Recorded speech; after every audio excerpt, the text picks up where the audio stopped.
Tenemos actualmente, en el marco de lo que es la función del juez de ejecución, Sí, una situación compleja por la realidad carcelaria, sí, superpoblación carcelaria, sí, superpoblación en las comisarías de toda la provincia, sí. de personas condenadas. ¿Sí? Sí. Quiero saber tu opinión acerca de lo que se conoce en la doctrina como la pena ilícita. Esa pena que ya estando fijada, al momento de ejecutarse la misma, por determinadas circunstancias deviene en pena ilícita. Sí, En este caso sería por las condiciones en que se estarían cumpliendo. sí. ¿Cómo resolverías la cuestión en caso de que se te plantease una situación de una pena que devino ilícita por esas condiciones de alojamiento que se están dando actualmente en la Bien. provincia? Bien, doctor. Bueno, gracias por la pregunta. Y la situación que usted me plantea ha sido resuelta por la Corte Interamericana de Derechos Humanos en la causa Plácida de la Carvalho, que era una situación carcelaria muy, pero muy grave, digamos, en la ciudad de Brasil, en donde de alguna manera expresa lo que es la doctrina esta de la pena ilícita, del sufrimiento extremo, esa que va por... Ya tenemos un sufrimiento con la imposición de la pena al cercenamiento de la libertad. Ahora bien, una persona que está condenada no puede, lo dice el artículo 2 de la Ley de Ejecución Penal, no se le cercena ningún otro derecho y tiene que estar contemplado todos aquellos derechos que asume o que tiene en su cabeza por esa situación de encierro. Si esa situación de encierro encima conlleva problemas para la dignidad de esa persona privada de la libertad, es donde se postula esta tesis de la pena ilícita, ese sufrimiento que después tiene que ser compensado.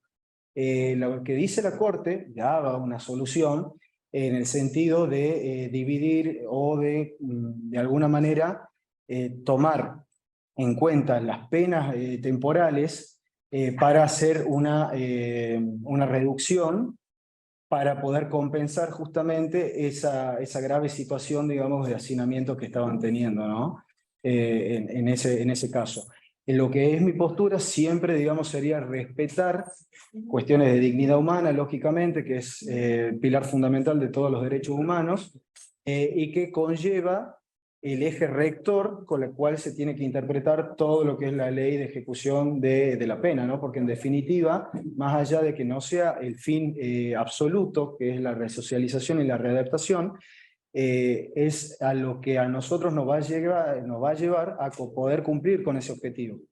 Porque si nosotros en una ejecución de pena estamos violentando o haciendo sufrir a una persona de manera desmedida por diferentes condiciones, violentando los derechos humanos, y evidentemente el Estado, representado en los diferentes agentes de la agencia judicial, yo creo que no se le va a poder exigir otra conducta, ¿no? Porque no se va a poder reincorporar y no va a poder tener esa autodisciplina que en definitiva es el objetivo del régimen de progresividad que contempla la ley para poder, mediante su propia conciencia, fijar pautas de conducta y de convivencia social. Bueno, doctor, muchas gracias. Para mí la ejecución es un tema, como abogada litigante, ¿no? Un tema esencial porque es el momento en que llegamos, que llegan las personas privadas de la libertad casi en soledad, no habiendo recibido el tratamiento que marca la ley. Yo me he ocupado mucho de la ejecución como abogada litigante, con lo cual me hace mucha ilusión estar en este lugar. La primera entrevista que tuve en el Consejo, vos eras presidente y también fue para el juzgado de ejecución. Estaba última, pero bueno, pero también fue para el juzgado de ejecución. Así que, nada, muy contenta de estar acá. Bien, gracias. La pregunta. Bien, doctora, tenemos una realidad carcelaria hoy en la provincia bastante compleja, digamos, por la superpoblación, y al mismo tiempo una gran población de personas que ya tienen condena dictada que permanecen aún en comisaría por esta imposibilidad de ingresar a las unidades penitenciarias. Y esto ha sido tratado y analizado inclusive en la jurisprudencia y la doctrina como algún supuesto de lo que se llama pena ilícita. Esta que ya en las condiciones de cumplimiento o ejecución por esta situación de agravamiento de las condiciones de su encierro, deviene en pena ilícita. Para el supuesto caso de que se te planteara o se te hiciera un planteo de que la pena aplicada a una persona devino en pena ilícita, ¿cuál sería tu criterio para tratar la cuestión de las llamadas penas ilícitas que devienen tales por las condiciones de cumplimiento Bueno, a ver, en principio creo que la crisis carcelaria, yo trabajo en Tucumán, ejerzo la profesión en Tucumán desde el año 2004, que como muchos de ustedes sabrán, lo defendía mi hermano, con lo cual tuve digamos, una estrecha relación con la realidad carcelaria. Esta crisis carcelaria que tenemos no es de ahora, de estos últimos días, sino que viene, y seguramente desde antes, con una cárcel de 1927, en condiciones que se ha agravado evidentemente con el nuevo proceso que implica mayor cantidad de presos más rápido, aunque haya menos dictado de prisión preventiva, pero yo pienso, digamos, debería de flexibilizar los mecanismos. Lo que pasa es que, bueno, digamos, voy a dar una respuesta que es circular, porque uno, ¿qué vería ante la crisis carcelaria? Evaluar, como jueza obviamente sería en el caso concreto, en el interno que estaría bajo mi jurisdicción, la posibilidad, por ejemplo, de un arresto domiciliario. Lo que pasa es que a la vez tampoco tenemos dispositivos electrónicos de control. Ayer estaba leyendo que yo no sabía, tenía entendido que el Ministerio Público Fiscal ya los estaba fabricando en acuerdo con la Universidad Tecnológica Nacional, pero ayer leí que fracasó la cuestión. Entonces, tenemos, digamos, es circular la dificultad. La realidad es que si seguimos llevando gente a la cárcel, que bueno, se está haciendo, pero ya la cárcel de Benjamín Paz seguiría siendo insuficiente en el estado que tenemos. En abstracto, vería la posibilidad de un arresto domiciliario, pero en concreto no lo vamos a poder hacer porque tampoco vamos a tener los dispositivos. Lo que pasa es que lo que sí yo creo es que la ejecución tiene una instancia administrativa y tiene una instancia que es judicial y tiene una instancia que es legislativa también. Entonces, a mí me parece que se impone en esta situación una mirada de interpoderes y además una mirada interdisciplinaria para evaluar una solución. Yo pienso, mientras estaba leyendo cosas para esta entrevista, pensaba la experiencia del Código Procesal creo que fue buena. Lamentablemente, como siempre digo, los colegios de abogados no intervinieron, si bien estuvieron en la comisión, no intervinieron. Entonces a mí me parece que se impone una mirada de colaboración mutua, porque la verdad es que la respuesta, soy consciente que digamos, la respuesta es formal, porque no llevamos un problema nuevo. Además, el tema de la custodia, obviamente, por eso es necesaria una vigilancia electrónica. A mí lo que me parece interesante como pensamiento, ¿no? Yo estaba viendo en el programa, en el Servicio Penitenciario Federal, tienen programas para personas bajo vigilancia electrónica, programas de penas largas. Entonces, por ahí, insisto, es administrativo, no es jurisdiccional, pero sería interesante pensar en una colaboración interdisciplinaria para por lo menos encaminar el tema. Yo no sé ninguna pregunta, pero me interesó el tema. ¿Qué pensás de la responsabilidad del juez? Que creo que va en línea con la pregunta. A ver, El que dicta la sentencia y después de ejecución. Los jueces son, la ley orgánica, a mí siempre me llamó la atención desde los viejos jueces de los sistemas, los juzgados de ejecución del sistema viejo y los actuales, a mí siempre me llama la atención que es competencia del juez de ejecución el velar por el cumplimiento de las garantías constitucionales de todas las personas privadas de la libertad. Yo creo que todos los jueces son responsables, y no solo los jueces penales, todos los jueces son responsables de velar por el cumplimiento de las garantías. Ahora, la responsabilidad sobre la ejecución es administrativa. Yo tengo entendido, a ver, hay un habeas corpus presentado por 2 fiscales hace, no me acuerdo cuántos años, y la situación sigue siendo la misma. El Poder Judicial, y tengo como vagamente que vos también alguna vez resolviste algo que fuiste a la cárcel. Todos los abiertos por... todo en el marco de ese. Pero la responsabilidad de la ejecución es administrativa. Por eso yo digo, digamos, el juez no puede tener responsabilidad, puede hacerse responsable, pero no puede tener responsabilidad porque se cae una baranda en el complejo penitenciario de Villa que es de 1927. Pero la norma Código 14 lo establece claramente, digamos. En la opinión del establecimiento de esa norma y la responsabilidad que le asigna el juez, ¿qué opinan de eso? Yo, Es de alto riesgo para el juez. esto es de alto riesgo. Hablando ya de Yo creo, la pena. a ver, para mí el juzgado de ejecución o el cargo de juez de ejecución es en el ámbito del fuero penal el que mayor responsabilidad tiene. Porque primero es el juez que es el responsable de la liberación. De hecho tenemos, no voy a hablar del juez de ejecución que fue destituido en Tucumán, pero sí tenemos muchos jueces de ejecución que han sido destituidos en el marco de gente que habiendo accedido, bueno, acá tuvimos a la doctora Freidenberg, que habiendo accedido en el contexto de lo que le permite la ley, han sido destituidos por algo que ha pasado con las personas que ellos han liberado. Eso es un compromiso muy alto pensando en que es algo que el juez no puede manejar, porque el juez no podría ni siquiera teniendo la buena voluntad de ir a resolver cuestiones en la cárcel. Por eso yo digo que se impone ante esta situación que viene de muchos años una mirada de colaboración de todos los operadores del sistema para encarrilar la situación carcelaria. Doctora, como postulada para el cargo de juez de ejecución, seguramente usted tiene conocimiento de lo que es la realidad carcelaria en la provincia. Sí. La población carcelaria, muchas personas ya condenadas, alojadas en comisaría. Frente a esa posibilidad, existe lo que en la doctrina y la jurisprudencia se conoce como la pena ilícita, esa que deviene ilícita una vez fijada por las condiciones en que se viene cumpliendo. Para el supuesto caso que usted fuese jueza de ejecución y le hicieran un planteo de pena ilícita por estas circunstancias, de que el cumplimiento de la pena deviene en condiciones que la tornan ilícita, ¿cuál sería su criterio para tratar esa cuestión de la llamada pena ilícita? Y corresponde hacer lugar a la medida de habeas corpus, seguramente va a ser en causa de esa forma, puede haber planteos de habeas corpus colectivo, para que se modifiquen las condiciones de encarcelamiento a los efectos que se ajusten a la normativa internacional y nacional. Entonces sí haría lugar a la medida. En el supuesto caso que le pidan a usted, ¿qué cosa?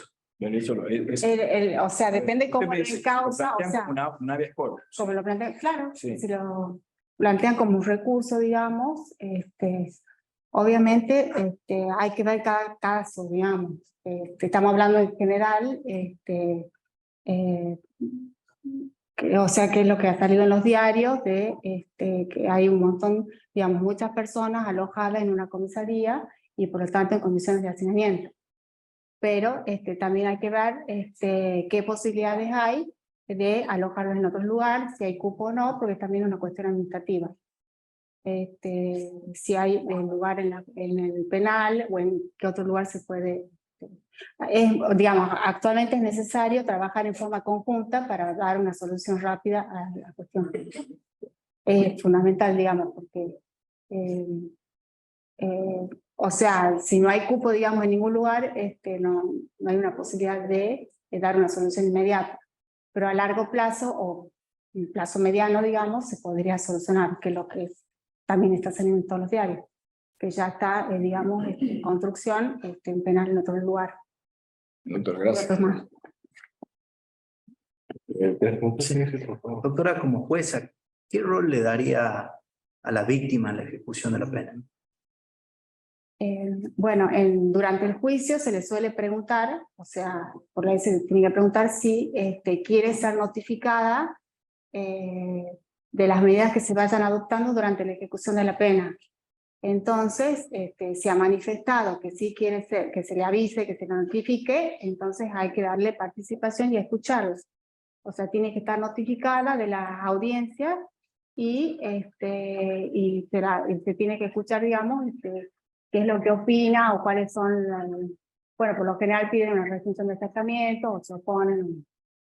O sea, hay que escucharlas, digamos, notificarlas y escucharlas. Que tiene que ver con los derechos que le corresponden como víctima. Hay algunas víctimas que no quieren que se les notifique, entonces ya lo van diciendo en la etapa del juicio y es una obligación del juez avisarles de esta circunstancia. Doctora, esta no es mi pregunta, es una pregunta del Sí. Dice, para los candidatos a juez o jueza de ejecución penal, te pregunto, ¿Conoce la situación de detenidos condenados cumpliendo su condena en comisaría?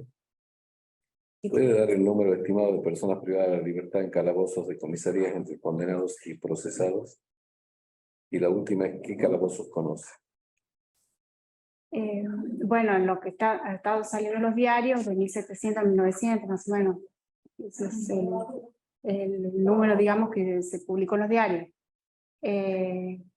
Si conozco yo, Después dice, Sí. dice, si conoce la situación de detenidos condenados cumpliendo su condena en comisaría. he ido a comisarías, Está digamos. diciendo 1700 aproximadamente. ¿Puede dar los números estimados de personas privadas de la libertad en calabozos de comisarías entre condenados y procesados? O sea, diferencia entre procesados y condenados. Creo que eran 1000 los condenados y los otros procesados. Ajá. Bueno, Sí, sí. no, La pregunta, he tomado el fin. sí. Y la última es si Sí. usted conoce algún calabozo, si ha ido alguna vez a... Sí he ido a la comisaría. Yo trabajo con la Defensoría Oficial y sí he ido. Ujú.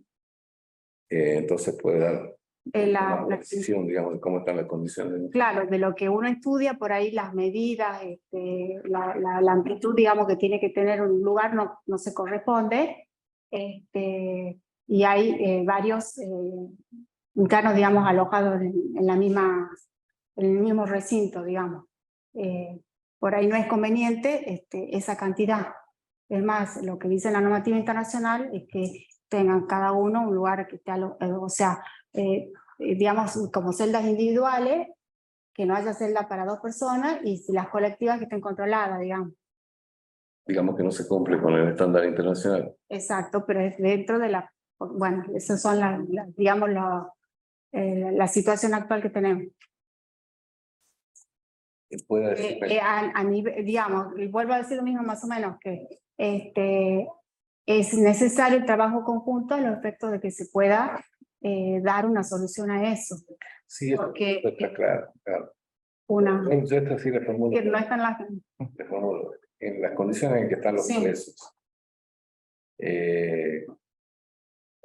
¿usted considera que hay trato inhumano, degradante, que hay tortura? Si es que lo vi, digamos, En algunas situaciones, sí. Tenemos causas, digamos, que se tramitan y que lo vemos en la Defensoría.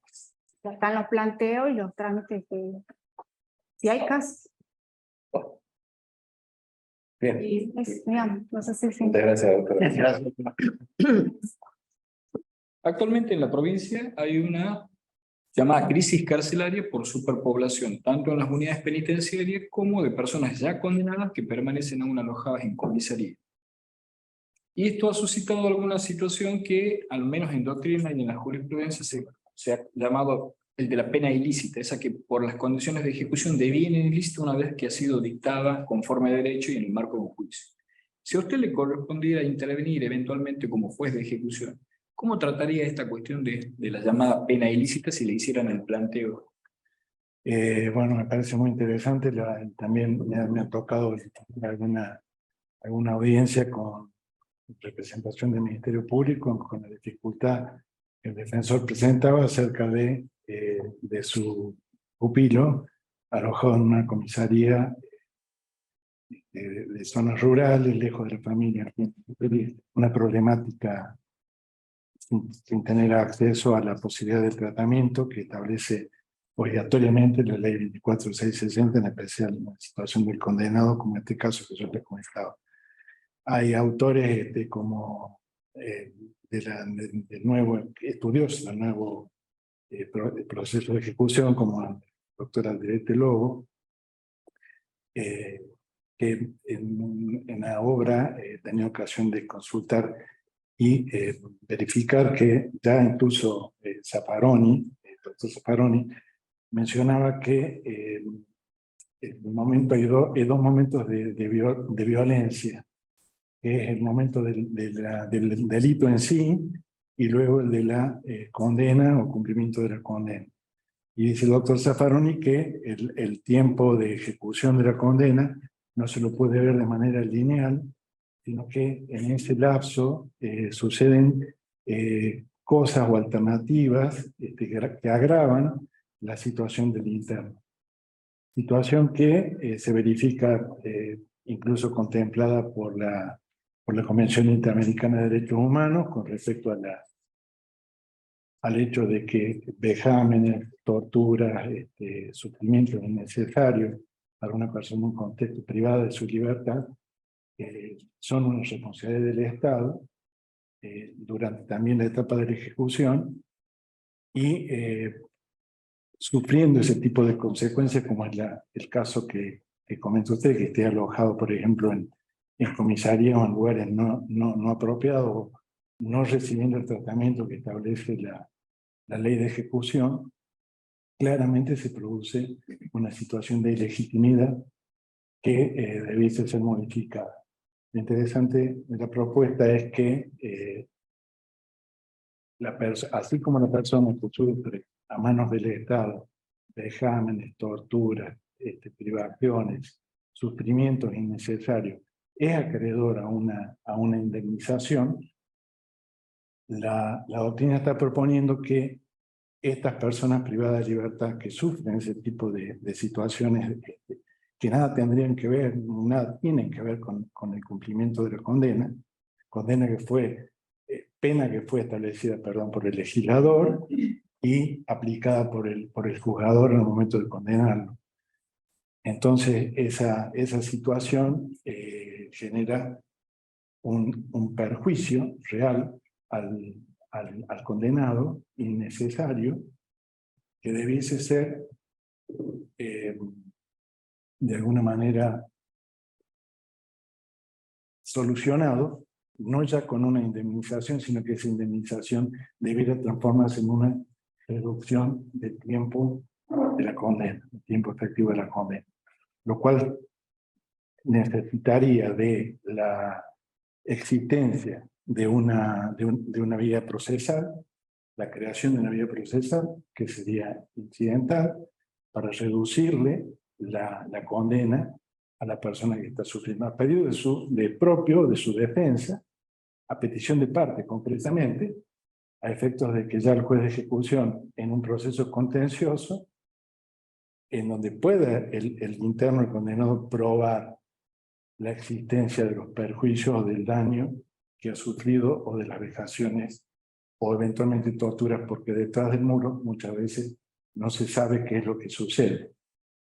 Entonces, escucharlo, la posibilidad de que pueda ofrecer prueba testimonial, prueba pericial, acreditado que fueran sus sufrimientos, sus padecimientos, que nada tendrían que ver con la condena que le fue impuesta, proceder a una litigación contenciosa con intervención del Ministerio Público Fiscal.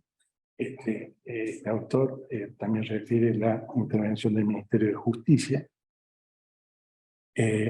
no de la víctima, que podría ser citada, sino solamente, digamos, en el caso de beneficiarlo con una reducción del monto de la pena en cuanto a que acredite haber sufrido, o que lo pueda probar, en ese caso proceder a una reducción temporal en compensación. Y refiere que, siendo la pena o la condena, perdón, algo que es propia del condenado, del interno, no deberían atenderse las peticiones de la víctima, sino que, hablando en un concepto del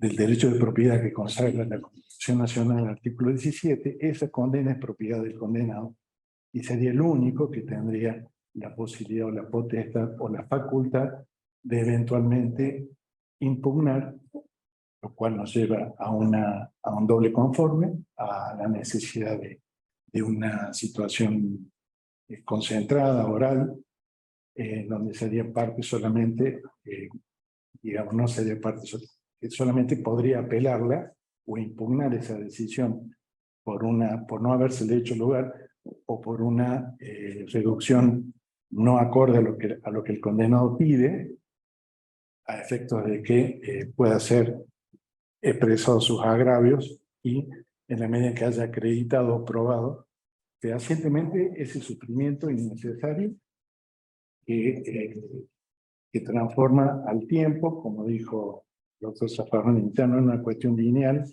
sino también una cuestión en la cual ingresan valores de otro tipo completamente distintos a los que ha buscado el legislador al sancionar esta ley de ejecución. Así que la respuesta es que el modo sería ese, un incidente para poder revisar esa situación grave. Gracias, doctor. Doctor, como juez, ¿qué rol le daría a la víctima en la ejecución de la pena?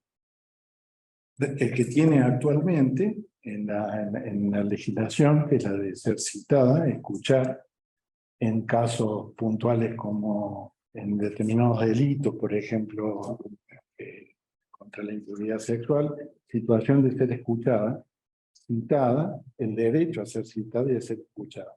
Eventualmente, bueno, en ejecución nos ha tocado algún caso en donde, gozando ya de una libertad anticipada, una persona acusada de un delito, la magistrada imponía, por ejemplo, prohibiciones o restricciones de acercamiento.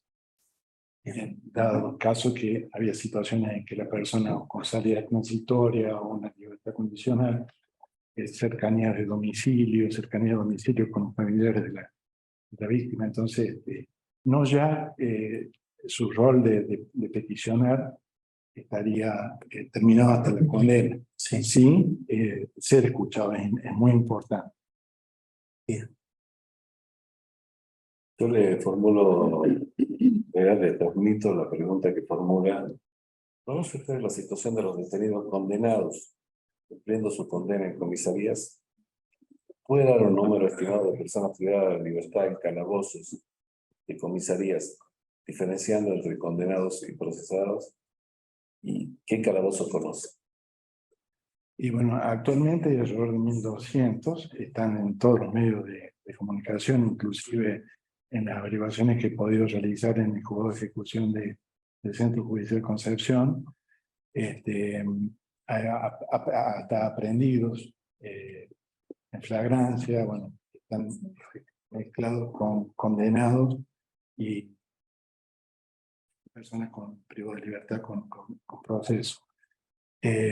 Sí, comisaría visitado la comisaría de Aguilar, la comisaría de La Cocha, la propia de Concepción. ¿Puede diferenciar o tiene la posibilidad de diferenciar entre procesados y condenados? Me refería a personas que están padeciendo una Digo el número, ¿no? prisión condicional. ¿Ah? Numéricamente. Numéricamente.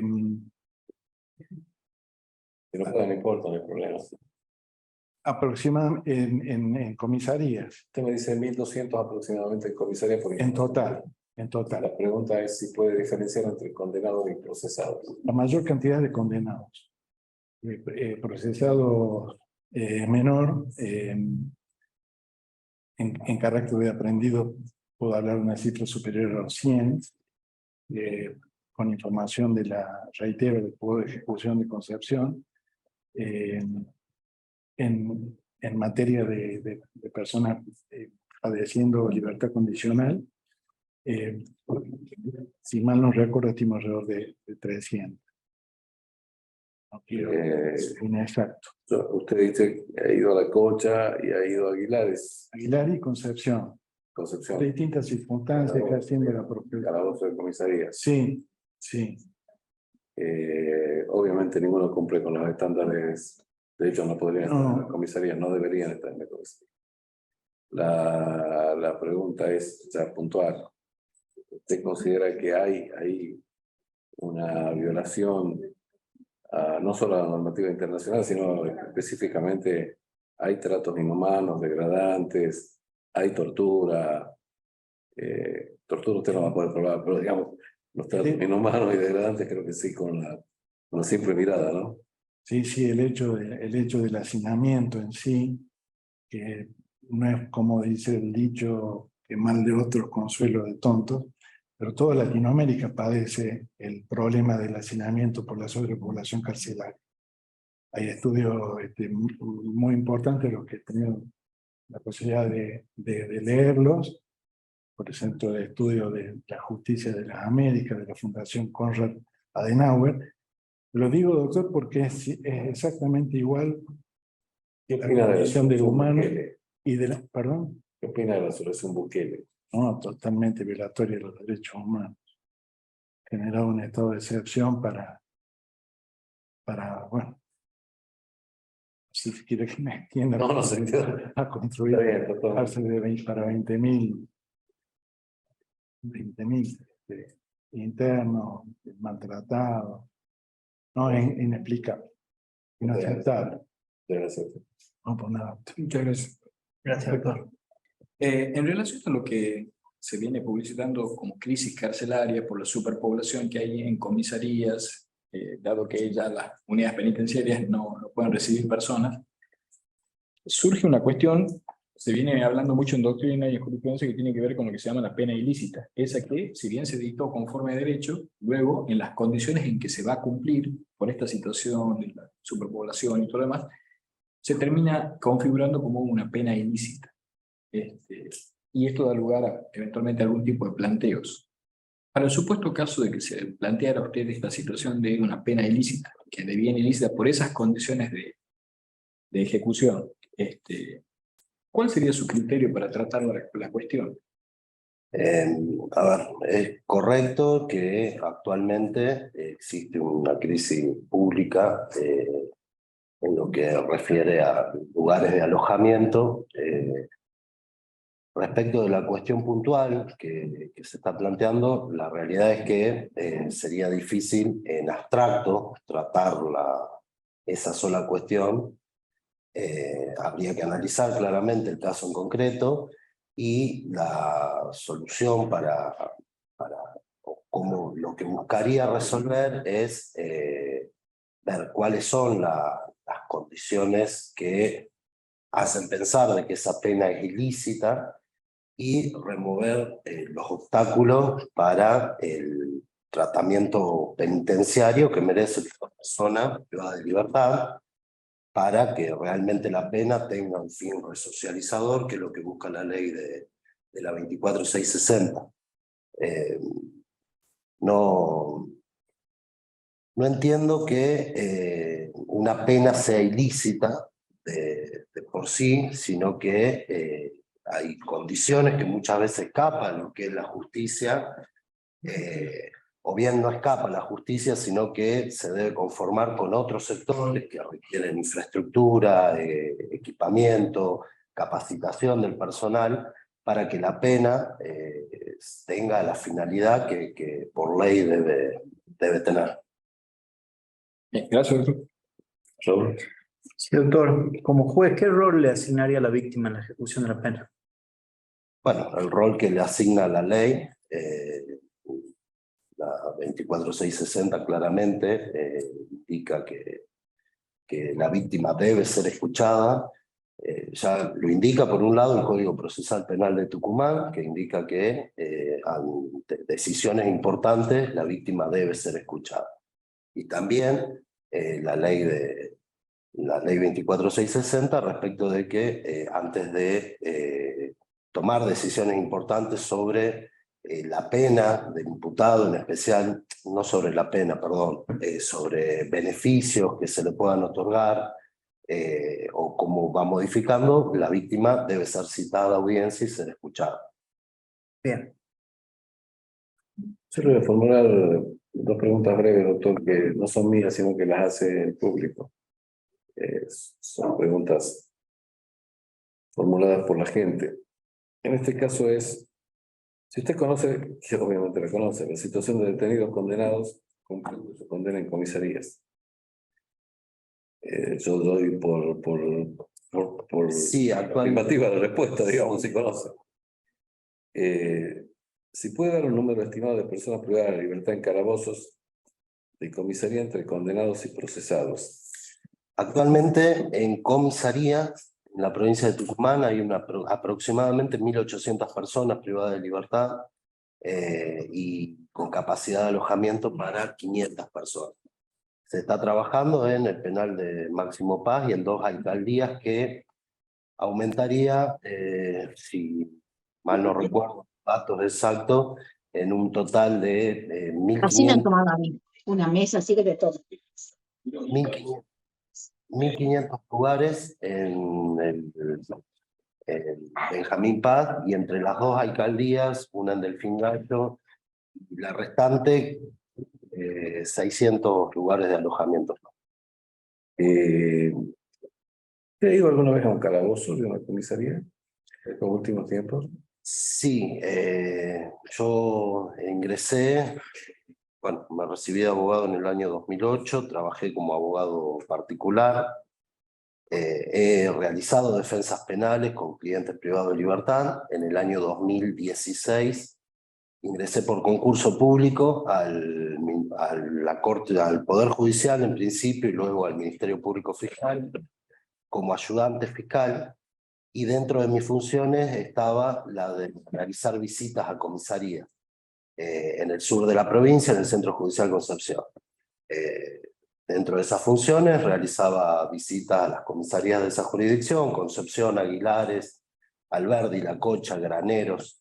Esas comisarías las conozco, y bueno, desde el mes de noviembre del año pasado que soy juez subrogante en el Centro Judicial Capital. Desde esa fecha no he vuelto, o sea, en lo que refiere a los últimos 8 meses no he realizado visitas, pero sí conozco la situación de los calabozos en comisarías, sobre todo en el sur de la provincia. Esta es mía, y su apreciación de haber ido ahí, ¿considera que las condiciones de detención incumplen tratados internacionales? Sí, a ver, las comisarías básicamente no son un lugar para el alojamiento de detenidos. La comisaría de una persona, en teoría, no debería estar privada de libertad más de 48 horas en el actual sistema, cuando es aprendida o detenida, y luego de la audiencia de formulación de cargos se debería o bien recuperar la libertad como regla general, o bien, si se le dicta una prisión preventiva, como carácter excepcional, ser trasladado a una alcaldía, no volver a la comisaría actuante. La comisaría, además, el personal policial no debe tener funciones de cuidado de preso, más que esas 48 horas de aprehensión. La pregunta tiene que ver, ¿usted conoce el mecanismo local para prevención de la tortura? ¿De resistencia a un mecanismo? ¿Conoce cómo está ahora, actualmente? La verdad es que puntualmente no conozco. Sé que hay capacitación al personal policial. No, un mecanismo local, mecanismo. Hay un mecanismo nacional para prevención. Hay un mecanismo internacional, en realidad, digamos. Baja a la nación también, existe, y sí. La pregunta es si lo conoce el local. No. Listo. Muchísimas gracias, doctor. Muy amable. Gracias. Gracias. Hasta luego. Doctor, tenemos una realidad en la provincia, situación carcelaria, como gasto público, se ha publicado la situación de el gran número de personas privadas de libertad con condena, tanto en unidades penitenciarias como en comisarías, permanecen en comisaría sin ingresar al sistema penitenciario con todo lo que ello implica. Esto ha dado lugar a que algunas discusiones a nivel de doctrina y jurisprudencia acerca de lo que se llama la pena ilícita, esa de que es dictada conforme a la ley, pero luego cuando tiene que ser ejecutada o cumplida por las circunstancias en que se cumple esa condena o esa pena, la misma podría llegar a ser considerada ilícita y dar lugar a un planteo de esa ilicitud ante el juez de ejecución. Para el caso de que ejercieras la función, si te hiciera un planteo sobre la ilicitud de la pena en función de cómo se está cumpliendo, ¿cuál sería tu criterio para abordar la solución de ese tema? Bien, doctor, en cuanto específicamente a la ilicitud, no considero que sea ilícita la pena. Sí considero que se encuentran vulnerados múltiples derechos del imputado en lo que hace al régimen de progresividad, este régimen de progresividad, el cual entendemos que hace también a los fines convencionales de la pena, que tiende tanto por el Pacto de San José de Costa Rica, en su artículo 5º, párrafo 6º, y en el Pacto Internacional de Derechos Civiles y Políticos, en el artículo 10, a la fin de resociabilización y readaptación y reeducación del interno. Entonces sí entiendo que estarían afectados y vulnerados estos derechos, ya que este sigue siendo un sujeto de derecho, no pierde su dignidad de persona. Entiendo que se encuentran limitados ciertos derechos como la libertad ambulatoria provisoriamente y limitados otros derechos, pero entonces en cuanto al análisis concreto del caso que usted me plantea, doctor, sí entiendo que podría ser evaluado a los fines de considerar, en el caso estamos hablando hipotéticamente de que no se hayan garantizado ningún tipo de derecho en el marco de progresividad, que sabemos que cuando ingresa en el programa de libertad empieza a solicitar ciertos beneficios como la semilibertad, la libertad condicional, la libertad, y progresivamente la libertad asistida, la prelibertad hasta lograr su libertad ambulatoria, en donde entendemos que en lo que hace al fin que hablábamos en un primer momento de la resocialización, es fundamental lo que se encuentra contenido en la ley 24660 del año 96, donde está el derecho al trabajo, la labor terapia que se encuentra actualmente en el penal, que sabemos que tiene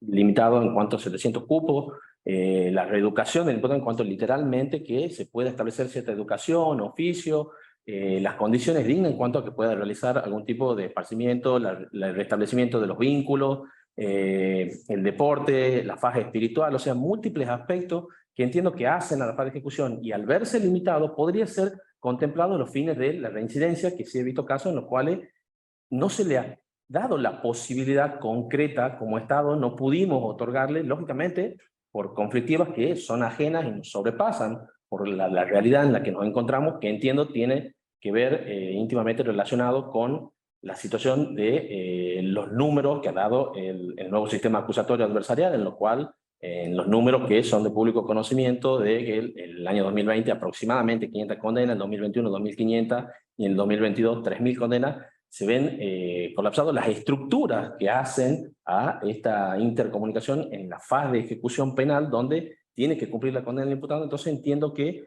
si bien no llega a afectar los requisitos para declarar la nulidad de esa condena, sí entiendo que podría no ser contemplado a los fines de la reincidencia, ya que él no pudo tener este sistema de progresividad que tiene a los fines. Yo particularmente entiendo que en esta situación de vulnerabilidad, ya que partimos de toda la normativa convencional que tiene el penado desde el momento que entra en el régimen de ejecución de la pena, por enunciar las que ya manifesté, la regla de Brasilia, la Convención contra la Tortura, los tratos crueles, las penas inhumanas, degradantes, la Convención de los Derechos Humanos, la Declaración del Pacto Internacional de los Derechos Civiles y Políticos, las reglas de Mandela, o sea, todo esto es que se encuentra el imputado aquí garantizada lo que sabemos que se está estructurado como la observación, el tratamiento y la prueba que hace el sistema de progresividad. Podría ir, porque yo realmente sí creo en los cambios, pero lógicamente en los cambios cuando otorguemos estas herramientas, porque está comprobado de que aproximadamente en el caso de los reincidentes, el 70% fueron condiciones en las cuales cuando lograron su libertad no pudieron reinsertarse en el mercado laboral. Y esto sí es una problemática la cual entiendo que podrían, al establecerse cuáles son las funciones del juez de ejecución, entiendo que esto traigo el fallo de Romero Cacharane, que es fundamental del año 2004 de la Corte Suprema de Justicia de la Nación, en la cual quedan aclaradas tanto en cuanto a lo procedimental como en cuanto a las funciones del juez de ejecución, y esto hago a la función de garantía, y esto de garantía en cuanto a la garantía de todos los derechos que tiene el imputado a lo largo del proceso y la finalidad inclusive de la pena, y también en cuanto al, establece también, hace una función de control, en cuanto a la pena en su fase cuantitativa como cualitativa, y también la función decisoria, y esto en cuanto al principio de judicialización, el principio de legalidad que surge del debido proceso en la etapa de ejecución, y el aseguramiento de la doble instancia. Todo esto quedó zanjado con el fallo de Romero Cacharane, en la cual es necesario y no es específico de la fase administrativa que hace a la ejecución del servicio penitenciario el que ejecuta estas disposiciones de la ejecución penal, es necesaria la revisión, es necesaria el aseguramiento de todos los derechos del imputado.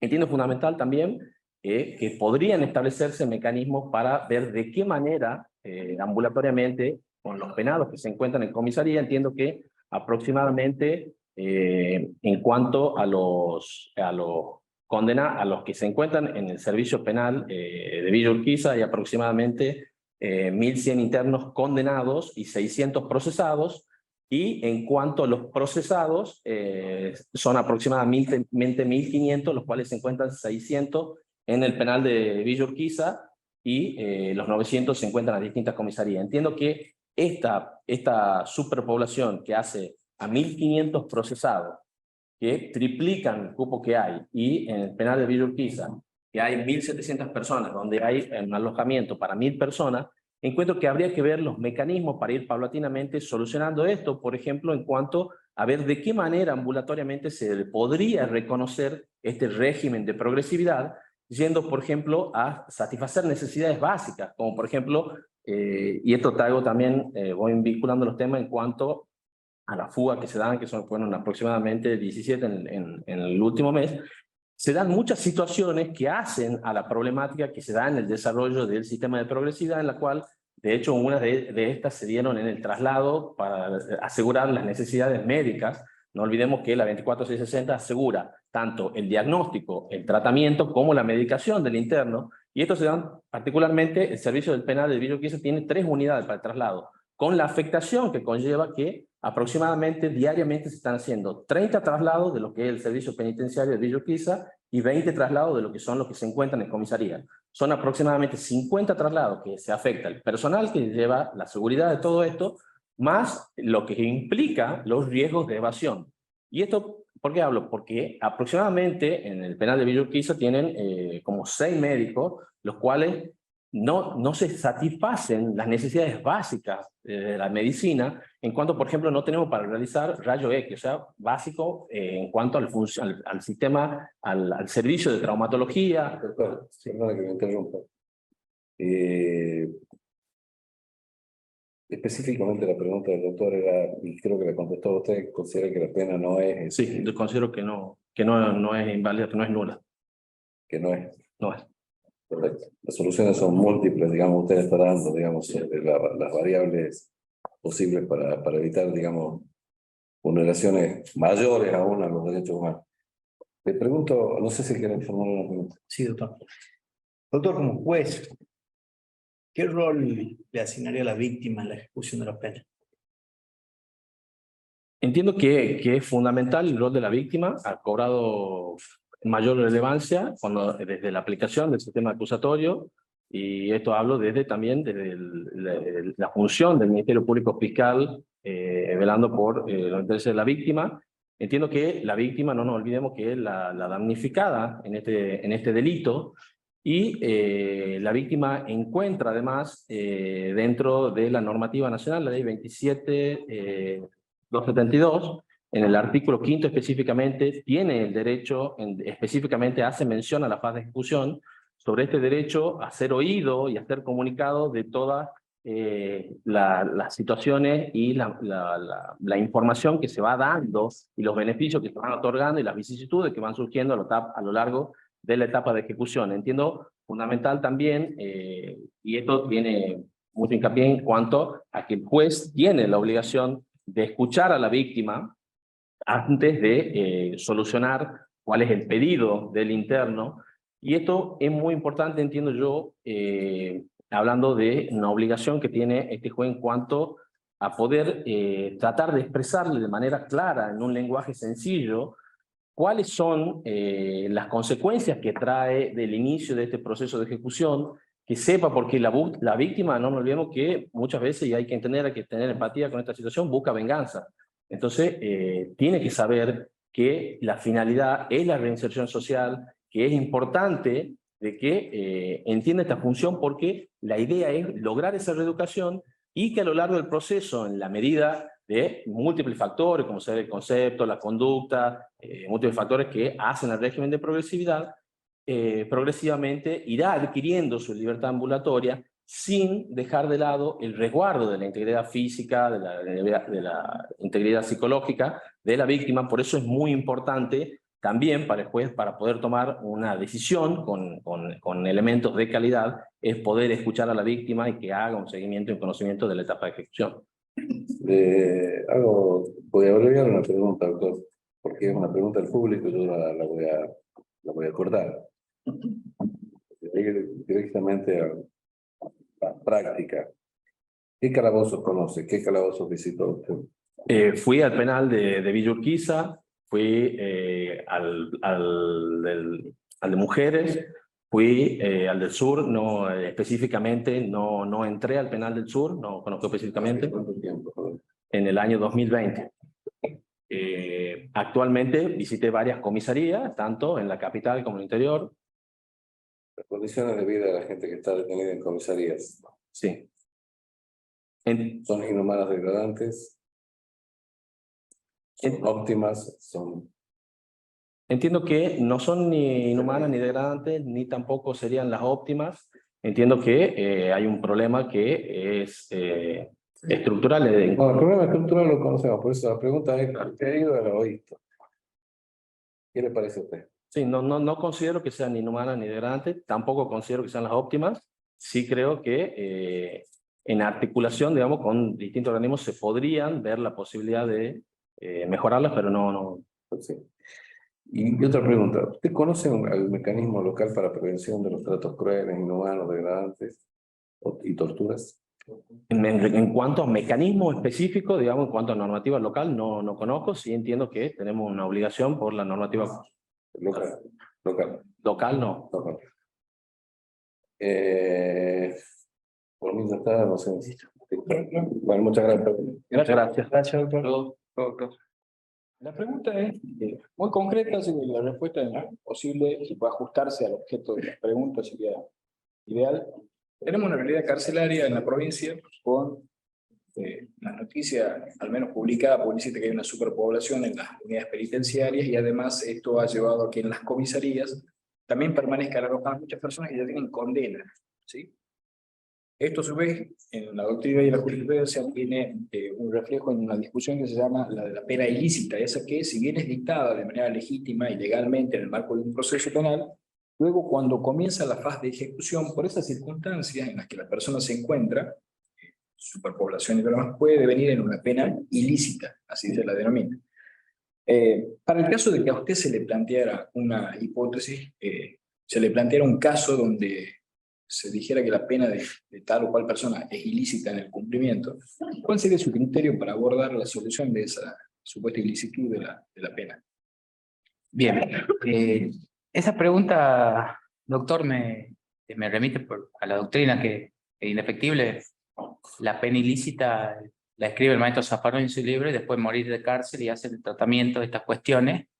Y por sobre todo resolvería, por supuesto, la situación desde la óptica constitucional, puesto que el principio es de la mínima intervención, a su vez de la trascendencia de la pena y lo que sería el principio pro homine. Deberíamos resolver una cuestión que es, como usted dijo, de público notorio, en el cual muchas personas que están condenadas se encuentran en las comisarías y esta situación de hacinamiento o superpoblación es un problema que estuve haciendo un análisis comparativo de todos los regímenes carcelarios de Sudamérica y es un tema muy en común que tenemos todos, al igual por supuesto en Argentina. En la antípoda se encuentran los sistemas europeos, que también estoy analizando algunos. Es una diferencia abismal que tenemos con ese primer mundo, por así decirlo. Yo creo que en ese sentido la posición del juez de ejecución, y estuve analizando bien la función del juez de ejecución en ese proceso autónomo que dicen algunos, he leído el libro de Rubén Alderete Lobo, y estuve viendo una conferencia que tuvo en el Salón Verde en la UBA, también algunas posiciones de Haugen, en el sentido cuál es la función del juez de ejecución, y a su vez también él se hace una pregunta de cuál es la función del Ministerio Público, porque al fin y al cabo el titular de la pena es el Estado. El Ministerio Público tiene otra función que en el proceso de conocimiento, cuando llega la condena, y es como es una función a la inversa, en el sentido de que si tiene el rol de objetividad y de requerimientos, pero al fin y al cabo el juez también en la etapa de ejecución tiene algunas, y está en la misma ley 24660, luego con las reformas, que tiene algunos tipos de actividades que son auspiciosas del juez, que no lo vemos en la primera etapa esta de conocimiento, que es hasta la condena. También creo que Rubén Alderete Lobo, por supuesto, él tiene una óptica garantista, él es un defensor oficial, él también habla de la imparcialidad que tiene que tener un juez de ejecución. Pero en ese sentido hay que tener en cuenta que el control de la legalidad y de los derechos fundamentales que están cuando uno ingresa al régimen de progresividad de la ley, creo que el papel del juez tiene que ser activo. Y tiene que ser un papel en el sentido de controlar la legalidad y a su vez controlar que se estén cumpliendo esos derechos fundamentales de los internos, en este sentido que usted me pregunta, doctor, de los condenados, porque es el espíritu que reza la propia ley a partir de su artículo 1 en adelante. Bien, pero a usted se le plantea la situación de la pena ilícita, ya la tiene concretamente planteada como juez. Sí. ¿Cómo encararía la solución de ese tipo de planteos? Yo veo que en la práctica se resuelven con los remedios procesales, que estoy viendo que se hacen muchos planteos de habeas corpus y son más correctivos, más que nada cuando están dentro de las unidades penitenciarias, de los centros de detención como comisaría. Yo entiendo, sí, ya sé, ahí va, doctor, para cerrar el punto. Yo entiendo que la resolvería, como bien digo, con los principios constitucionales. Yo podría hacer hasta un control de constitucionalidad, que se puede hacer de oficio. Después el fallo que también se utiliza, bueno, que lo vienen citando en todos los tribunales de impugnación, que es la evolución de Gelman, Uruguay, trabajador cesado versus Perú, y luego tenemos Almonacén Arellano versus Chile. Yo creo que es una obligación, digamos, de la judicatura, en este caso, que sería el control de la pena y de las condiciones dignas, porque están en juego muchos derechos fundamentales de un condenado que está en una situación de hacinamiento y de superpoblación, y que viene con el deterioro al derecho a la salud, a la higiene, al tener un buen lugar para dormir, etc. Eso lo resuelve con habeas corpus, que puede ser individual, puede ser colectivo, etcétera, etcétera. Pero si yo preso vengo y digo, esta pena es ilícita, la penalidad que usted me está aplicando es ilícita, porque no se está cumpliendo nada. Nada de lo que dice la ley, nada de lo que dice la Constitución, nada.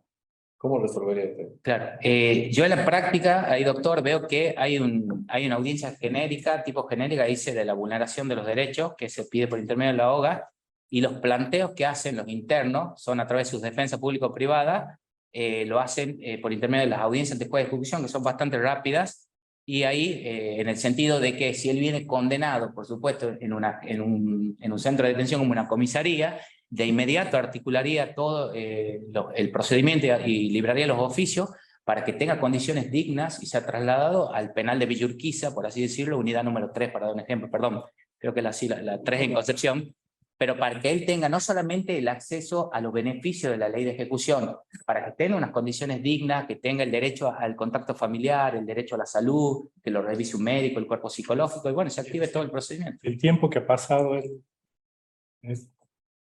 el tiempo que él ha pasado, digamos, detenido como sería ilegalmente desde este punto de vista de la doctrina. Y yo entiendo que también tiene las defensas, y que también ha sido habitual, de que tengan acciones también en contra del Estado, algunas acciones de otra índole, que escapan a la faz de la ejecución, en la cual esas vías no se cierran. Yo creo que como juez de ejecución yo vería de solucionar el caso en concreto, y de que ese condenado tenga las condiciones dignas, como bien digo, y pueda acceder a la unidad carcelaria para tener todos los beneficios que están en la ley 24660 desde la óptica constitucional. Si le piden una reducción de la pena por el tiempo cumplido, que ilegalmente, ¿no? Pero sí. En condiciones no regulares. Sí, se entiende la pregunta, está muy buena, porque yo en materia de reducción de la pena no me atrevería a tomar así una reducción del caso, porque es muy de laboratorio. Para mí, yo sí he visto temas de reducción del plazo, porque yo estudié un fallo en 2012, el llamado Vudú, en el cual él dentro del 140 de la ley, en el estímulo educativo, él se recibe en la universidad en una, creo que era sobre políticas públicas, algo así, era el título universitario. Y la propia ley, si bien es difusa, el artículo no es muy claro, establece que se puede dar una reducción del plazo, y ahí sí sientan posturas firmes en todas las cámaras de casación, en todos los jueces en igual sentido, Ángela Ledesma, Morín, Sarah Ross, etcétera. Marín también dicen que en ese sentido le hacen lugar al recurso de apelación que plantea el abogado defensor de Amado Vudú, porque esos beneficios, si bien no están dentro de los 4 periodos de progresivos de la ley de ejecución, le tendrían que haber hecho lugar y es un beneficio que tiene el condenado al haber cumplido ese estímulo educativo. Y ahí también en esos fallos que yo los pude analizar de todas las cámaras de casación de Buenos Aires, es donde también se sientan cuál es la postura del fiscal. ¿Por qué? Porque en ese caso de Amado Vudú, el fiscal con la defensa van con un acuerdo y lo que entiende por sobre todas las cosas Horacio Díaz o Ángela Ledesma en su sala es que había una violación al principio de contradicción. Ahí va la imparcialidad, cuando el juez intervenga tiene que ser en favor del imputado. Ese planteo, doctor, la verdad, está muy buena la pregunta, pero no creo que sea... No, reducción de la pena, reducción del plazo. Claro, yo he visto temas así de reducción del plazo por un estímulo educativo, sí conozco fallos hasta de casación, pero ese caso sería muy novedoso y nos podrían plantear el día de mañana a los que tengan el cargo. Puede pasar. Sí. Luego, voy a tratar de ser súper sintético con esta pregunta porque es medio larguita. Sí. ¿Qué calabozo conoce, doctor, usted? ¿Ahí en un calabozo? ¿Lo vio? ¿Conoce? Sí, conozco. ¿Qué opinión puede dar de lo mismo? Y la verdad conozco muchos, doctor, porque 11 años ejercí la profesión liberal como abogado y siempre fui defensor o querellante, no solamente ejercía defensas, y conozco casi todas las comisarías de la provincia. Era un abogado así de la calle súper activo, que me gustaba ir a hablar con mis clientes, los familiares me esperaban ahí en la vereda para dar un ejemplo, y les brindaba la información de cuando estaban privados de libertad. Conozco también en Salta, que tuve la posibilidad también de conocer un sistema carcelario diferente. Conozco la cárcel, yo soy de Monteros, trabajé mucho en esa zona y también de Concepción. Visitaba a mis clientes ahí en la unidad penitenciaria número 3 de la cárcel y acá en Villa Urquiza también. Todo el procedimiento que uno se presentaba con el carnet de abogado. Y, por supuesto, la unidad carcelaria es una cosa totalmente diferente, con otra estructura, con otro presupuesto estatal, y las comisarías. Y la verdad que algunas estaban en diferentes condiciones, digamos, de algunas alcaldías también que lo tenían, y también cuando en la de mujeres, veía que había una situación sí, de superpoblación, a veces de hacinamiento, que no tenían todas las necesidades básicas al alcance, un problema también del contacto con la familia. He visto, doctor, que es una cuestión estructural y por supuesto también que se demoraron mucho, como decía el doctor Sánchez, cuando lo condenaban, no hacían el traslado inmediato, que esa era la orden que le daba el juez al jefe de policía, quedaban ahí en las comisarías, y dificulta mucho, no solo el trabajo para los que éramos en ese momento abogados defensores, sino también para el contacto familiar y el acceso a los servicios básicos, como ser la salud, etc. Al baño.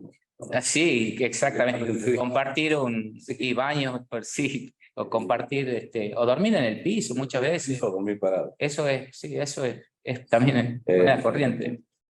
¿Usted conoce el mecanismo local para la prevención de la tortura, tratos crueles, inhumanos y degradantes?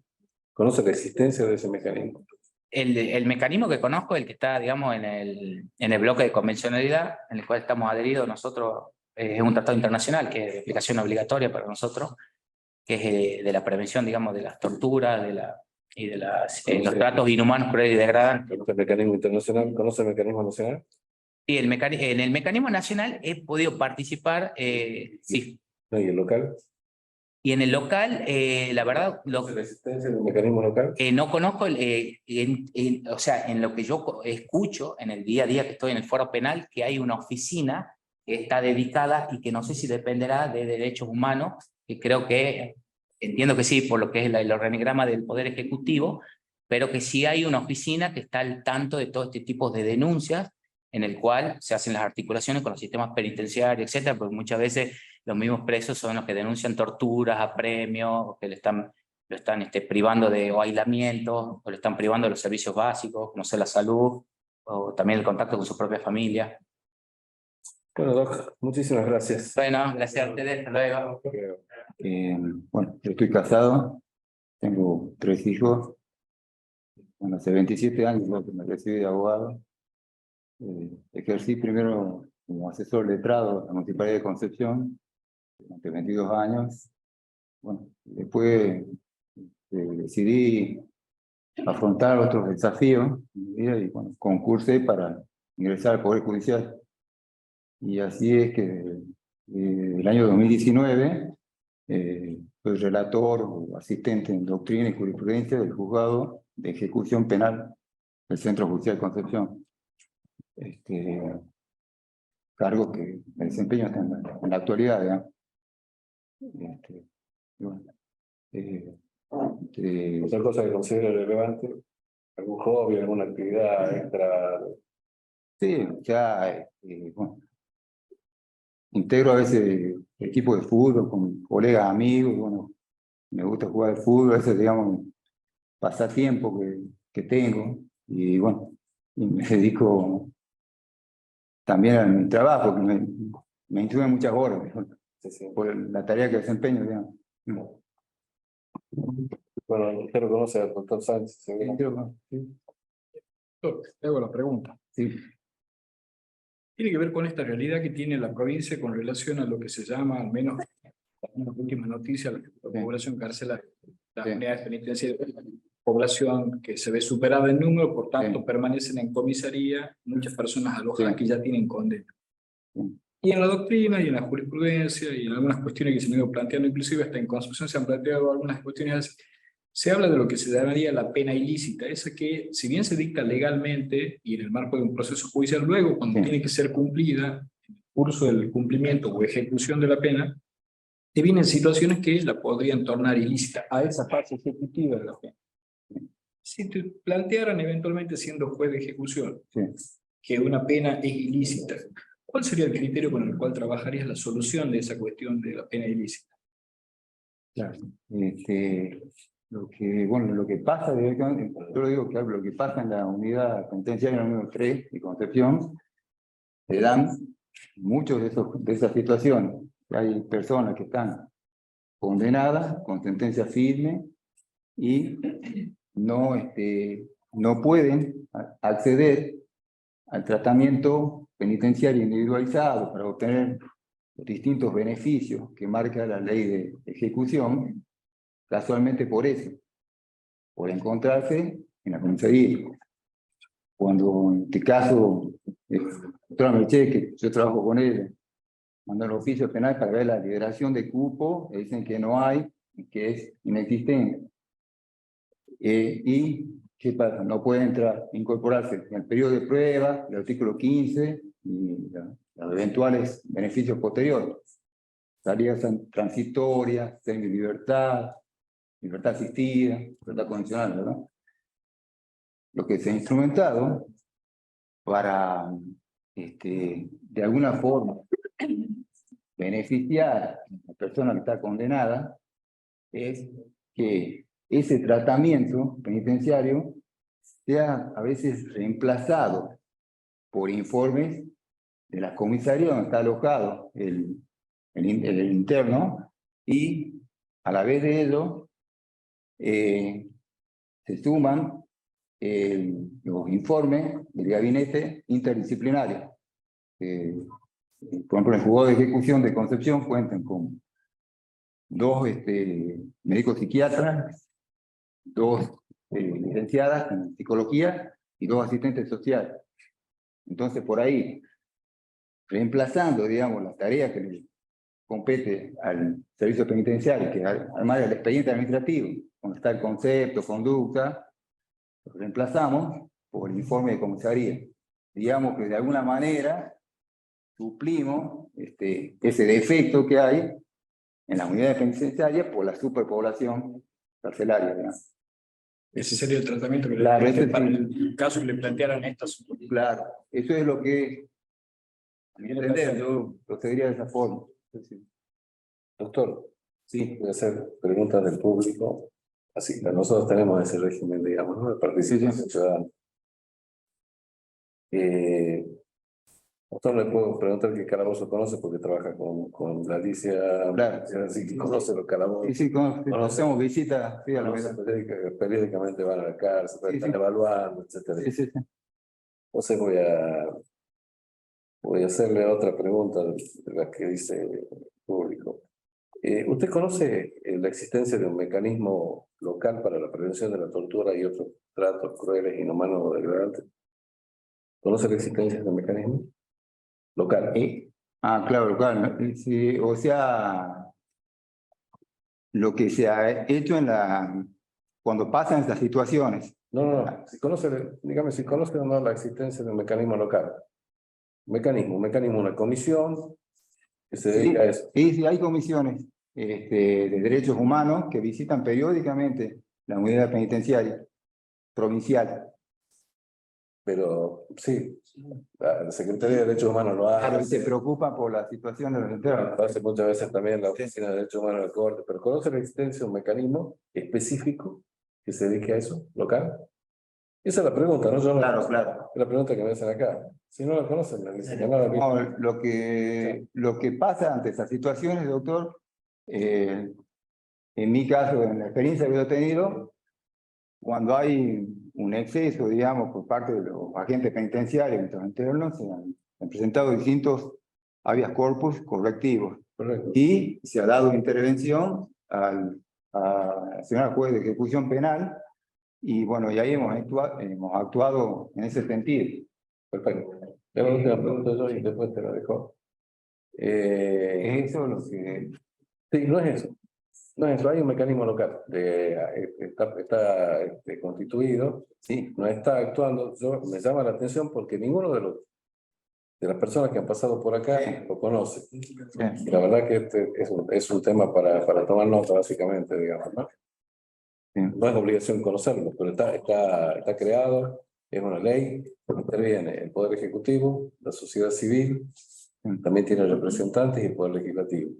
Así que básicamente era para saber, digamos, es una pregunta que formule el público. Me imagino que para tener ellos... Ha habido distintas visitas. No, sí. De derechos humanos, pero bueno, pero el organismo no... Ahí, mire, no claro. hay una convención internacional contra la tortura, etcétera, etcétera. No, esa tiene un mecanismo internacional conformado. El Estado argentino está obligado a conformar un mecanismo, además, nacional, que también está conformado, y por nuestra característica de Estado federal, deberíamos cada provincia conformar un mecanismo local. Hace mucho tiempo que la provincia de Tucumán viene, a raíz del habeas corpus ese preventivo que se presentó en la Corte viene insistiendo en la conformación de ese mecanismo, que el legislador lo sabe, porque fue un pedido que le hicimos, una exhortación que se le hicimos varias veces a la legislatura. Está conformado el mecanismo, está conformado. Pero no tiene una actuación práctica relevante o tiene muchas dificultades, no sé si no tiene presupuesto, etcétera, etcétera. Pero no es mía la pregunta, el público. La mía es un poquito más, capaz que más capciosa. ¿Qué opina del consumo de drogas en la cárcel? Claro, lo que yo opino es que, como experiencia de que estoy en el juzgado, que hay... es un flagelo, pero hay mecanismos, instrumentos para poder combatirlo de los internos. ¿Y cómo se lo combate? Quitando, digamos, las horas de ocio que tienen los internos dentro de la unidad penitenciaria. Para eso, digamos, se ha instrumentado en el juzgado, digamos, a través del juzgado, distintos talleres, incluso algunos internos han sido premiados en Buenos Aires porque han hecho cortometrajes. Por ejemplo, hay un caso de un muchacho de Pimentería. ¿Qué opina usted de eso? ¿Qué opina, digamos? Que el ámbito donde el Estado tiene la supremacía del poder estatal, sí, ¿es responsabilidad del preso o de quién?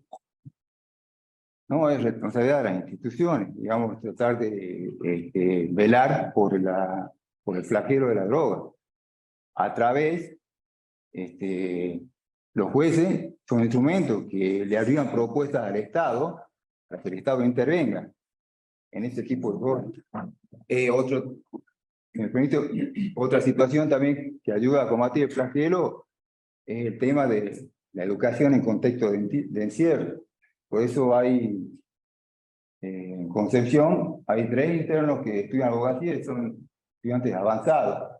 Hay un señor Navarro, es de la Madrid, está competente con Concepción porque ahí cometió el ilícito, pero como es policía está en la unidad 6, pero él está estudiando y le dan permiso para ir a rendir, incluso para acceder a las clases virtuales.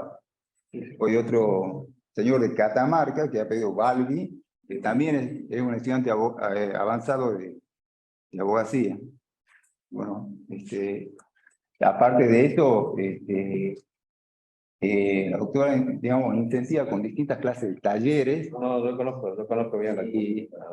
E incluso en el exterior, ahí trabajan, digamos, hacen trabajo extramuro y provee a veces de distintos mercaderías o distintos negocios, fabrican muebles, o incluso hay unos mecánicos que van vehículos arreglarlo ahí, y así lo estamos incentivando constantemente.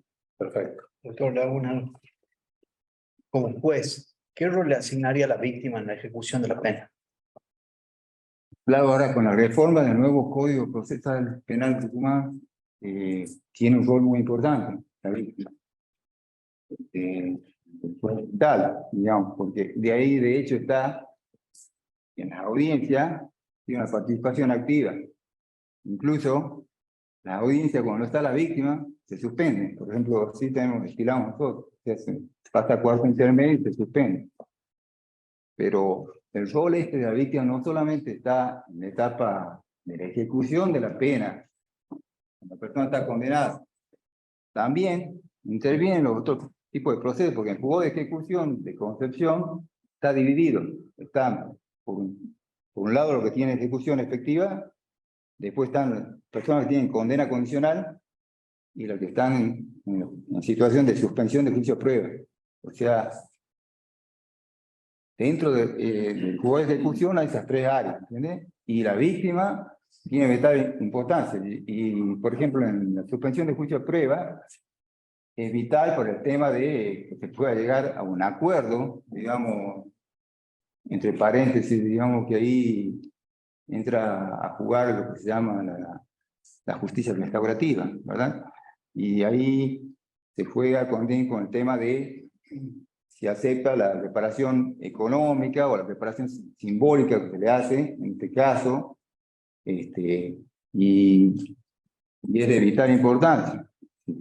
El control también que hace, si es que cumple con las reglas de conducta, para ver si arribamos al sobreseimiento por extinción de la acción penal o se revoca, ¿verdad?, la suspensión de juicio a prueba.